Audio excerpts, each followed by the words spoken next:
Hi, my name is Joshua Martirosian. I'm presenting my code and circuit for my Porch Pirate Sprint 2 assignment. So here's the circuit. Arm and disarm device with the IR remote and receiver. The ultrasonic sound sensor to activate or disactivate my deterrents. Deterrent 1 is servo. LEDs, then a passive buzzer. This was a speaker, but I was unaware that I needed a certain part to make the speaker work. If I can get permission to still use the speaker and also get the part, then I still will try to use that. But for now, this is what I have. And then my code.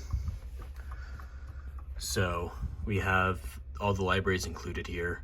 The pins for the ultrasonic sound sensor are defined here, along with long A, which will be used to hold the distance that the ultrasonic sound sensor is getting, initializing the pins for all the LEDs and the buzzer, then initializing the required things for the IR remote. Then we have a couple booleans. So this wait will be used in the delays for the LEDs, which you'll see later. And then some servo stuff. This boolean is to have the default state of the motor, which is position 0, be true. And then two booleans for the armed or disarmed state and the active or non-active state of the deterrents. Then here is the void setup, the serial.begin, receiver, pin modes, what pin the servo's at, all that. Then we have a loop. First checks if armed is false, which it's initially set to false, in which case active must also equal false. If the receiver detects that the power button has been hit, or pressed, then armed is equal to true, in which case we go to this if statement, where if armed equals true, it checks to see if the power button is then hit again. If it is, then armed is set back to false and we restart the process.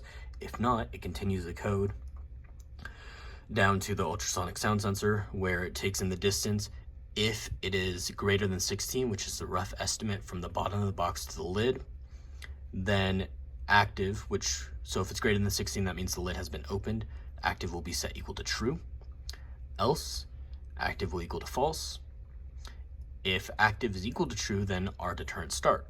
So we have an if-else statement for the motor here, setting it so if motor default is equal to true, which means it's in its default state, which is position 0, it'll set it to 90, and then if it's not true, then it'll be 0, and the timer for that, because this will happen in 10-second increments, is over here with the count, as well as changing the motor default equal to true to false, or setting it back to true.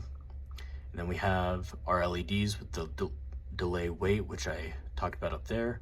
I'm going from high to low, high to low, high to low, with the buzzer always being on high.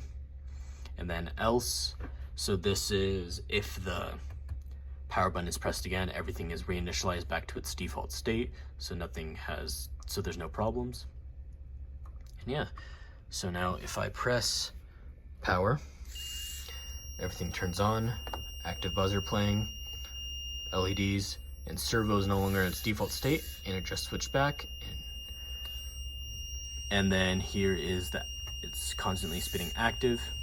Now then, if I put my hand over this, I have to put it over correctly. There we go. Everything turns off, and then you can hear or see here that it says disactive, which I know isn't a word. That's just what I use.